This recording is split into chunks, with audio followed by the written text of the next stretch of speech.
அனைவருக்கும் வணக்கம். நான் ஆர்கே சுரேஷ் பேசுகிறேன். ஷூட்டிங்லேருந்து பேசுகிறேன். ஷூட்டிங் போயிட்டுருக்கேன்.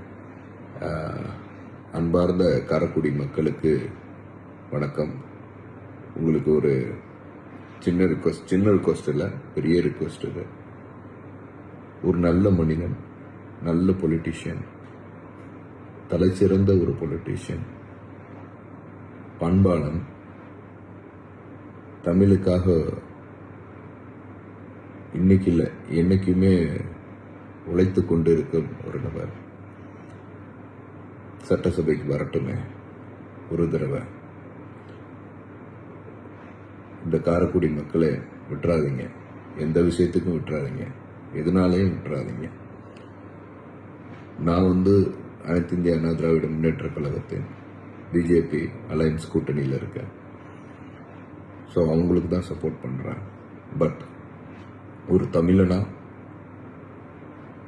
காரைக்குடியில் அவர் நிற்கிற தொகுதி, அவரை மாற ஒரு தமிழனை ஒரு சட்டசபையில் வரணும் அப்படிங்கிறது என் ஆசை இல்லை. அவரை நம்பி ஓட்டு போட்ட 40 லட்சம் மக்களோட ஆசை.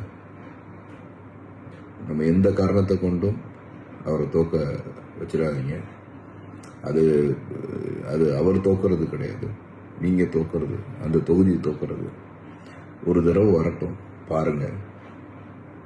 அவர் அவரோட ஐடியாலஜி இட்ஸ் டிஃப்ரெண்ட். அவர் ஐடியாலஜி எல்லாத்தையும் தாண்டி அவர் ஒரு மனிதனை எனக்கு ரொம்ப பிடிக்கும். தமிழ் தேசியத்தை பிடிக்கும். பட் என்னோட சில விஷயங்கள் அவங்களோட கோட்பாடு எனக்கு என்னோட கோட்பாடுக்கு ஒத்து வரல. ஆனால் ஒரு மனிதனாக அவர் எனக்கு ரொம்ப பிடிக்கும். ஒரு தமிழ் தேசியத்தின் ஒரு மகனாக அவரை எனக்கு பிடிக்கும். அவர் இவ்வளவு நாள் 15 வருஷம் ஒரு மனிதன் போராடிட்டு இருக்காரு. திருப்பி எந்திரிச்சு தனியாக நின்றுட்டு இருக்காரு. அந்த தனித்தன்மத்துக்காகவே அவருக்கு ஓட்டு போடணும் அப்படிங்கிறத நான் ரிக்வஸ்ட் பண்ணிக்கிறேன். தயவு செய்து அவருக்காக ஓட்டு போடுங்க. நன்றி. இவங்க பேசுனதை பற்றி நீங்கள் என்ன நினைக்கிறீங்க அப்படிங்கிறத மறக்காமல் கமெண்ட்டில் சொல்லுங்கள். நன்றி.